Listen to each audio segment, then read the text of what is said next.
बिस्मिल्लाहिर्रहमानिर्रहीम। अस्सलाम वालेकुम। बायोलॉजी लेक्चर चैप्टर नंबर 15 है हमारा और आज हमने डिस्कस करना है थर्मो रेगुलेशन को। तो फर्स्ट ऑफ ऑल हम लोग देखते हैं कि थर्मो रेगुलेशन क्या है। तो थर्मो रेगुलेशन को हम ऑलरेडी डिस्क्राइब कर चुके हैं कि this is the maintenance of the internal temperature with in a narrow range.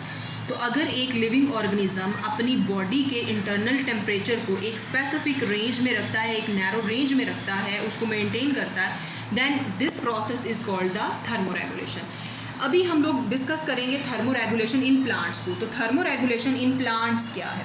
Plants भी थर्मो रेगुलेट करते हैं, वो भी अपनी बॉडी के टेम्परेचर को एक नैरो रेंज में सेट कर लेते हैं। तो वो किस तरीके से करते हैं? प्लांट्स अब दो तरह के इन्वायरमेंट को फेस करते हैं। एक तो वो हाई टेम्परेचर फेस करते हैं और दूसरा वो लो टेम्परेचर फेस करते हैं। जब वो हाई टेम्परेचर फेस करते हैं तो कौन सी प्रॉब्लम्स हैं जो उनको फेस करनी पड़ती हैं? हाई टेम्परेचर में जब टेम्परेचर बहुत ज़्यादा बढ़ जाता है इन्वायरमेंट का, तो उसकी वजह से प्लांट्स के अंदर मौजूद जो प्रोटीन्स होती हैं और जो एंजाइम्स होते हैं वो डीनेचर हो जाते हैं। ये चीज़ तो हम लोग ऑब्वियस है हमारे सामने कि जब भी टेम्परेचर बढ़ता है, जब भी टेम्परेचर जब वो एक्सीड करता है, तो उसकी वजह से बॉडी के अंदर मौजूद जो प्रोटीन्स और एंजाइम्स होते हैं वो डीनेचर हो जाते हैं, वो ख़राब हो जाते हैं। ठीक है, वो फर्दर फंक्शनिंग नहीं कर सकते। तो इस काम से बचने के लिए जो प्लांट्स हैं फिर वो क्या करते हैं? वो करते हैं इवेपोरेटिव कूलिंग। हमें पता है कि जो लीव्स होते हैं प्लांट्स के, उनके अंदर से उनके स्टोमेटा के ज़रिए से वाटर जो है वो लूज़ होता है। अब जब ये वाटर बॉडी में से लूज़ होता है तो उसकी वजह से क्या होता है? बॉडी के अंदर कूलिंग होती है। तो इवेपोरेट करके जो कूलिंग होती है that is called the evaporative cooling. और इस तरह से बॉडी का जो टेम्परेचर है वो थोड़ा सा मिनिमाइज हो जाता है, लो हो जाता है।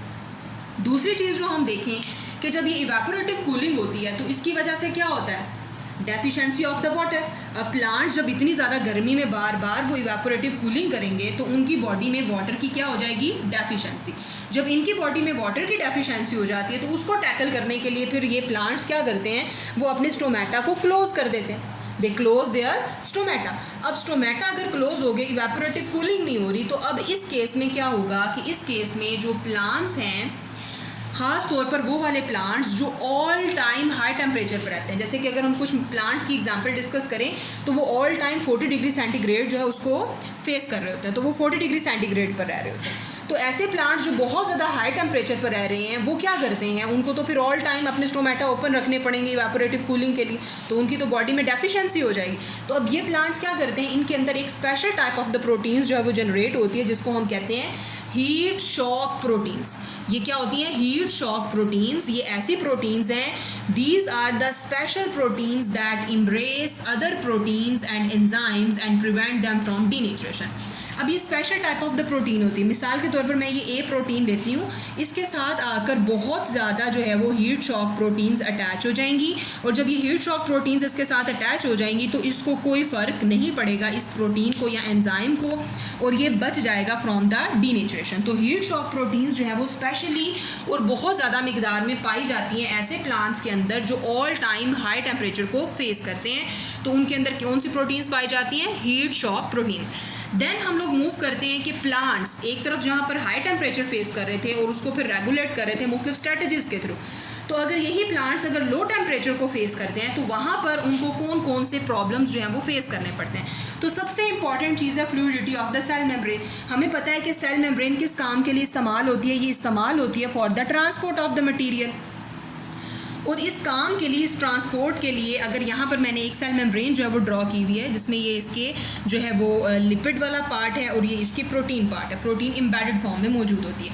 तो अब क्या होता है कि अगर सेल मेम्ब्रेन ट्रांसपोर्ट के लिए इस्तेमाल होती है और अगर सेल मेम्ब्रेन की फ्लूइडिटी चेंज हो जाती है, इसकी फ्लेक्सिबिलिटी चेंज हो जाती है, तो इसकी वजह से क्या होगा कि वो मटीरियल्स जो इसके अंदर से मूव कर रहे थे, अंदर की तरफ जा रहे थे या बाहर जा रहे थे, अब वो सारा कट ऑफ हो जाएगा।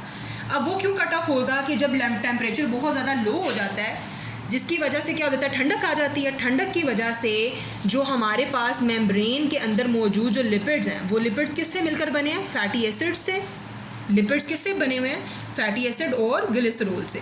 तो अब इन दो चीज़ों की वजह से फैटी एसिड और ग्लिसरॉल के अंदर से जो फैटी एसिड्स होते हैं ये क्या कर जाते हैं, ये क्रिस्टलाइज फॉर्म में चले जाते हैं, क्रिस्टलाइन हो जाते हैं और ये आइस वाली फॉर्मेशन बनाना शुरू करते हैं। हम सिंपल वर्ड्स में बोलें तो ये फैटी एसिड्स जो है वो जम जाएंगे, और जब ये फैटी एसिड्स जम जाएंगे, ये लॉक हो जाएंगे, तो ये स्ट्रक्चर लॉक हो जाएगा, जिसकी वजह से जो मूवमेंट हो रही थी वो अब क्रॉस हो जाएगी, कट ऑफ हो जाएगी और वो नहीं होगी। अब इसका सोल्यूशन कैसे प्लांट्स निकालते हैं कि अपनी सेल मेम्ब्रेन की जो फ्लूइडिटी जो कि डिस्टर्ब होती है लो टेम्परेचर की वजह से, इसको वो कैसे कंट्रोल करते हैं? वो कंट्रोल करते हैं इसको इस तरह से कि वो अपनी बॉडी के अंदर अनसैचुरेटेड फैट्स जो है उनको बनाना शुरू कर देते हैं। और अनसैचुरेटेड फैट्स की ये प्रॉपर्टी होती है कि ये ज़्यादा जल्दी जमते नहीं हैं as compare to the saturated fats. जो अनसैचुरेटेड फैट्स होते हैं उनका जो फ्रीजिंग टेम्परेचर है वो ज़्यादा कम होता है, यानी बहुत ज़्यादा जब टेम्परेचर बिलो जाता है तो तब जाके वो फ्रीज़ करते हैं, यहाँ वो बिल्कुल भी जमते नहीं हैं। नेक्स्ट हम लोग मूव करते हैं एनदर प्रॉब्लम जो कि प्लांट्स को फेस करनी पड़ती है जब वो लो टेम्परेचर पर रहते हैं, तो वो है क्रिस्टलाइजेशन, आइस फॉर्मेशन। हमें पता है ऑल टाइम जो प्लांट का सेल है उसके अंदर क्या चीज़ मौजूद है? ऑल टाइम उसके अंदर मौजूद है वाटर।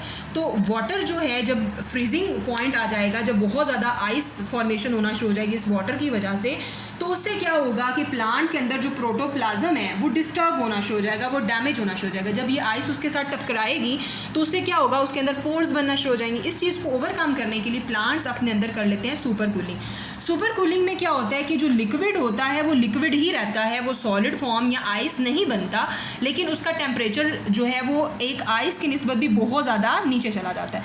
तो इस तरीके से सुपर कूलिंग जो है वो इस चीज़ को बचाती है। सुपर कूलिंग, आप सुपर कूल लिक्विड्स देख सकते हो, सुपर कूल वाटर भी होता है जिसमें क्या होता है कि पानी जो है वो फ्रीजिंग पॉइंट से भी नीचे जा चुका होता है, उसका टेम्परेचर इतना ज़्यादा ठंडा हो चुका होता है, but still it is in the liquid form, वो आइस फॉर्म में नहीं आता।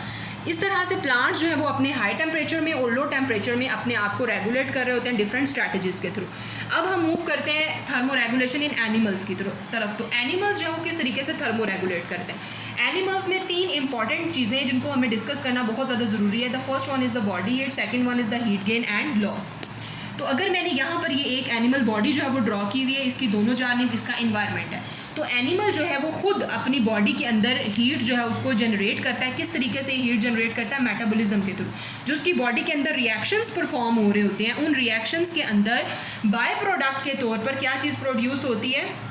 बाय प्रोडक्ट के तौर पर उनके अंदर प्रोड्यूस होती है हीट। अब ये हीट इनकी बॉडी की हीट है, this is called the body heat. अब ये बॉडी हीट जो है वो इन्वायरमेंट के अंदर डिसिपेट हो सकती है, ये इन्वायरमेंट के अंदर जा सकती है। किस तरीके से जाएगी? जब ये इवेपोरेटिव कूलिंग करेंगे तो इसके अंदर से जो हीट होगी जो इसने खुद जनरेट की थी वो इन्वायरमेंट में चली जाएगी। इसके अलावा हमें पता है कि एनिमल्स की बॉडी भी रेडिएट करती है, वो अपने अंदर से शुआएं निकालती है, रेडिएशंस प्रोड्यूस करती है, जिसके रिजल्ट में क्या होता है, इनकी हीट जो है वो इन्वायरमेंट में जाना शुरू हो जाती है। दूसरी जानिब ये चीज़ होगी हीट लॉस।